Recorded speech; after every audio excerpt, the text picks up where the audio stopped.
माघ मेले में देश के कोने कोने से संत महात्मा आए हैं और इन दिनों स्वामी अवमुक्तेश्वरानंद का मुद्दा गरमाया हुआ है। संत महात्मा भी अपनी अलग अलग प्रतिक्रिया इस पर रख रहे हैं।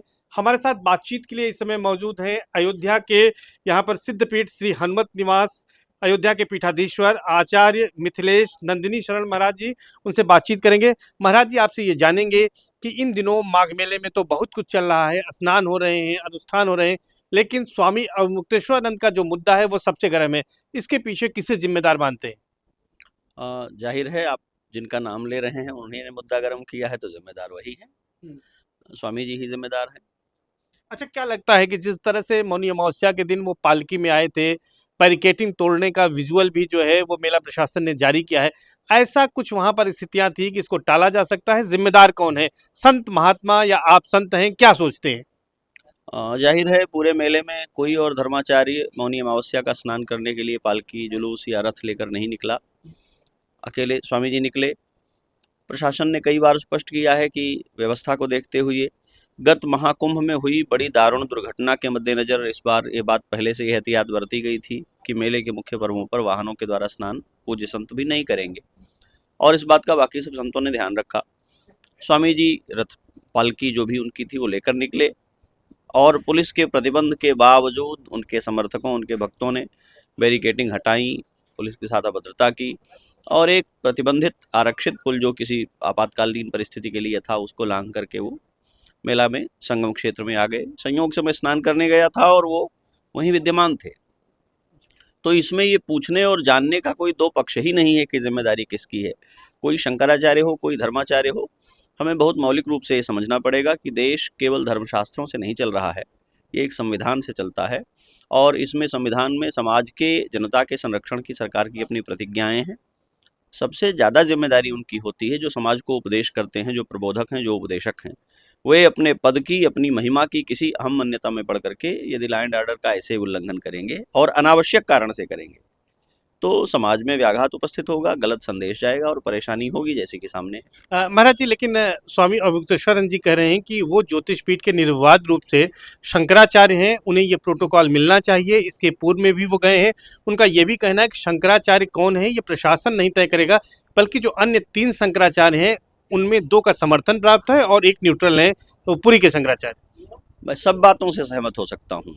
सभी शंकराचार्य, सभी पूज्य आचार्य मेले में आए, उनको प्रोटोकॉल मिलना चाहिए, लेकिन यदि प्रोटोकॉल नहीं मिला हो तो फिर नहीं मिलने की मर्यादा में रहना चाहिए। यदि आपको जो प्रशासन प्रोटोकॉल देता है, जिस प्रशासन से आप प्रोटोकॉल मांगते हैं, जिस पुलिस से आप सुरक्षा, जिस सरकार से आप व्यवस्था मांगते हैं, वही सरकार आपको प्रतिबंधित करती है, तो आप अराजक होकर के उसका उल्लंघन करेंगे। लेकिन महाराज जी, अब विवाद तो काफी बढ़ गया है। मेला प्राधिकरण ने 2 नोटिसें दी हैं, उन्होंने नोटिस का जवाब दिया है।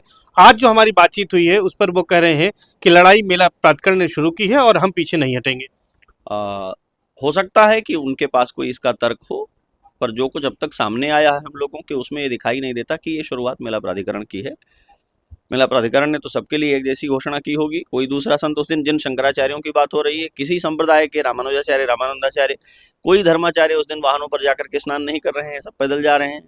तो अकेले एक ही आचार्य का विषय क्यों आया? दूसरी एक बात ये भी है कि मेला प्रशासन लड़ाई शुरू करता तो उनको जमीन ही अलाट नहीं करता, उनका कैंप नहीं बनता, उनका शिविर बना, उनके लोग यहाँ रह रहे हैं, वो चल रहे हैं, उनको पुलिस सुरक्षा मिली हुई है, उनकी सारी मर्यादाएं प्रशासन ही पूरी कर रहा है।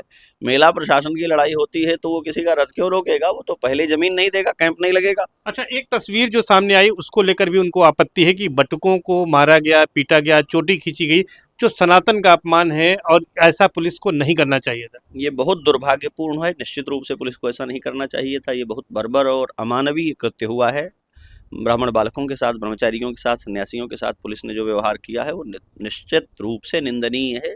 पर फिर एक प्रश्न उठता है, क्या पुलिस आश्रम में घुसकर ये करने गई थी, या पुलिस को धक्का देकर उसका कॉलर पकड़ करके पुलिस के द्वारा लगाया गया बैरियर तोड़ करके समर्थक ही ऐसा करने आए थे? एक बात ध्यान रखनी होगी, पुलिस व्यवस्था बनाने के लिए है, और जब भी कोई उसके सामने अव्यवस्था बन करके उपस्थित होगा तो पुलिस जो कुछ करने से बात बनेगी वो करेगी। मैं किसी भी तरह उसके किए गई व्यवस्था का समर्थन नहीं करता। वो जो कुछ हुआ दुर्भाग्यपूर्ण था, बहुत अपमानजनक था, दुखद है, लेकिन वो स्वामी जी तो रथ पर ही बैठे हुए थे। स्वामी जी तो रथ से उतरे नहीं। उनका कहना था कि अगर वो उतरते तो उनकी हत्या हो जाती। इतना भय था तो रथ लेकर आए क्यों थे? पुलिस प्रशासन के रोकने के बाद, व्यवस्था के रोकने के बाद आप रथ पर बैठ करके आए, इस डर के बीच कि रथ से उतरेंगे तो हत्या हो जाएगी, तो क्यों आए? और इस अनुमान के बाद भी यदि भीड़ में निकल करके आप इस तरह का उपद्रव करने के लिए प्रस्तुत होते हैं, तो इसका अर्थ है कि आपकी दृष्टि है कि कुछ हंगामा हो जाए। तो मतलब संत समाज क्या मानता है इस पूरे मामले में, इस प्रकरण में संत समाज की क्या राय है? समाज में हर तरह का विचार रखने वाले लोग हैं, लेकिन मैं ये मानता हूँ कि पूज्य स्वामी जी ने अपनी मर्यादा और संविधान की मर्यादा और समाज और मेले की मर्यादा कुछ भी ध्यान में नहीं रखी है। और लगातार जिस तरह के लोग उनके साथ समर्थन में खड़े हो रहे हैं, उसको देखते हुए लगता है कि ये सब कुछ धर्म और अध्यात्म नहीं, राजनीति से प्रेरित है। मतलब जो राजनीतिक उनको समर्थन मिल रहा है, चाहे अखिलेश यादव हो, चाहे कांग्रेस के प्रदेश अजय राय हो, और जिस तरह से लोग आ रहे हैं, ये राजनीतिक रंग ले रहा है। जिन अखिलेश जी ने दौड़ा दौड़ा करके बनारस में इन्हीं दंडधर स्वामी जी को पीटा था, वही अखिलेश स्वामी जी का रथ रोक लिए जाने के लिए दुखी होकर स्वामी जी के प्रति सहानुभूति प्रकट करते हैं और फोन करके उनका हालचाल लेते हैं। तो ये तो दुनिया देख रही है।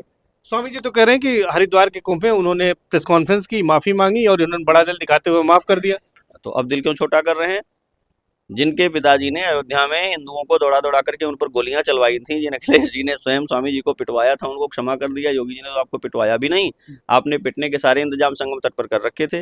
ये इस सरकार की उदारता है कि आपको बचाया, सम्मान पूर्वक लेकर के आए। पुलिस से गुत्थम गुत्था हुए, हाथापाई करते हुए लोगों के साथ पुलिस ने जो भी व्यवहार किया, स्वामी जी के साथ कोई बदसलूकी नहीं की। इनके लोगों के हट जाने पर इनका रथ खींच करके पहुंचाया भी आश्रम तक। तो ये तो उदारता ही उनकी है।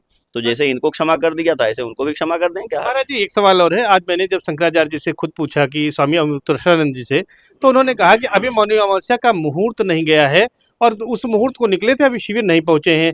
वसंत पंचमी का स्नान वो करेंगे नहीं, सिर्फ मौनी अमावस्या का करते हैं। तो ये कहाँ तक जो है शास्त्रोचित है? सारे शास्त्र अहम मान्यता के गर्भ से जन्म ले लेते हैं ऐसे व्यक्तियों के लिए। स्वामी जी को स्वयं ही तय करना है। वो स्वयं आचार्य हैं, प्रवक्ता हैं, अपनी बात रखना जानते हैं। जब जो कहना अनुकूल लगेगा, उनके लिए सुटेबल होगा, तब वो कह लेंगे।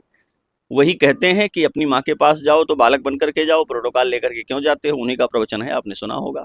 और गंगा जी के 20 मीटर दूर खड़े थे और रथ से उतरकर स्नान करने को तैयार नहीं थे। हालांकि उनका तर्क ये भी है कि जब माँ दिखेगी तब पैदल उतर जाएंगे। उनको वहां जहाँ रथ पर बैठे थे वहां से माँ नहीं दिख रही थी, गंगा माँ नहीं से दिख रही थी, माँ की ओर पीट करके बैठे थे। मैं प्रत्यक्षदर्शी हूँ, वहीं से होकर के आया हूँ। तो ये तो अंतहीन चर्चा है। कोई भी अपना पक्ष कहता रहेगा। वो विद्वान है, पढ़े लिखे, प्रबुद्ध है, अपनी बात रखना जानते हैं, तब तो तमाम प्रश्नों का समाधान एक कर आखिरी सवाल आपसे, संत क्या चाहते हैं इस पूरे विवाद का निपटारा कैसे हो?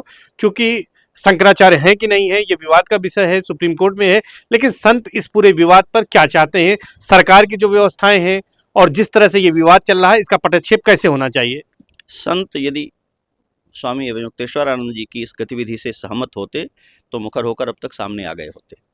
संत अपनी मर्यादा रख रहे हैं। संत वेश की पूजा हमारे यहाँ होती है, इसलिए आचार्य जी के विरुद्ध, स्वामी जी के विरुद्ध संत बोलने से अपनी धार्मिक प्रतिबद्धता के कारण परहेज कर रहे हैं। सरकार के साथ सही होने या गलत होने के विषय पर भी यदि वे बोलते हैं तो उनका पक्षपात दिखाई पड़ेगा। संतों के सामने एक दुविधा है। वो कहें कि योगी जी और सरकार ठीक कर रही है तो कहा जाएगा कि सरकार के चापलूस हैं। यदि वे कहें कि शंकराचार्य जी ने बुरा किया है तो कहा जाएगा कि इनमें आपस में मतभेद है। जो गंभीर लोग होते हैं, समाज के प्रति इनका दायित्व होता है, वे बहुत बार मौन ही उनका वक्तव्य हो जाता है। तो लेकिन संत इस बात से बहुत उलझन में हैं कि उनके समाज का एक सम्मानित प्रतिनिधि एक ऐसा आचरण कर रहा है जिसका विरोध करने पर भी अपने लिए संकट है और जिसका समर्थन करना भी संभव नहीं है। तो निश्चित तौर पर आपने कम शब्दों में सारी बातें कह दी है। आचार्य मिथिलेश नंदिनी शरण है, जिनका साफ तौर पर कहना है कि जो कुछ भी स्वामी अवधूतेश्वरानंद ने किया है वो संत समाज के लिए शर्मनाक है। संत समाज इससे आहत है और जिस तरह से वो संत समाज दुविधा में भी है, न तो वो जो है खुलकर स्वामी अवधूतेश्वरानंद की खिलाफत कर पा रहा है और न ही सरकार का पक्ष ले पा रहा है, क्योंकि इनका कहना है कि अगर सरकार का पक्ष लेते हैं तो चापलूस होने का आरोप लगेगा। तो ऐसी स्थिति में इसे किसी तरह से भी सनातन के लिए संत अच्छा नहीं मानते हैं और इसको दुखद मानते हैं। सर्वेश दुबे, न्यूज़ 18, प्रयागराज।